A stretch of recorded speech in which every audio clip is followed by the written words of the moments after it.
mu biseera ebyokusoomooza nga buli muntu asobeddwa tamanyi kikiddako enkyukakyuka ezze. Tuzze tugamba bulijjo nti bw'ogaana okukyuka enkyukakyuka esobola okukukyusa.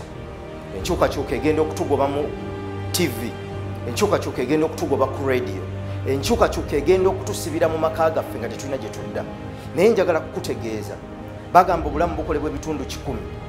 Ebitundu 10 bye bintu ebibaddewo, ebitundu 9 y'engeri gy'ovuunulamu ebibaddewo. Waliwo avvuunula ebintu obulala era ne bimufuukira ekizibu. Enkyukakyuka eno singa onoogiraba ng'ekibi ekizze mu bulamu bwo egenda kufuuka omusaalaba gy'oli.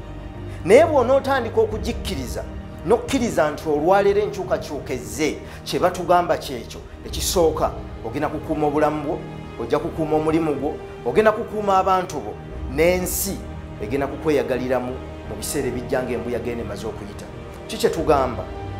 Ojja kukula ne bw'onoowakana, emyaka gijja kutuuka okule. Ne bw'onoogaana ojja kukyuka.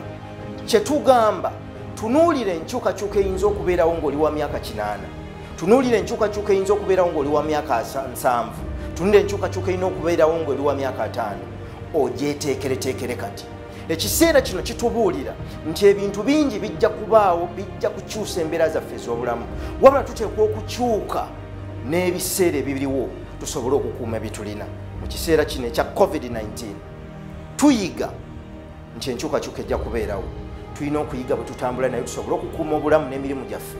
Ate oluvannyuma ng'emaze okuyita tulyoke tuddemu okusituka n'amaanyi buto. Tufunye ekiseera eky'okweddaabulula n'okwezza obujja.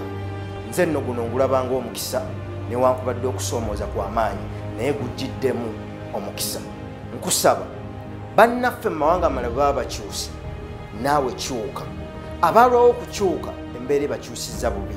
Tukyuke embeera tennatukyusa, naawe osobola.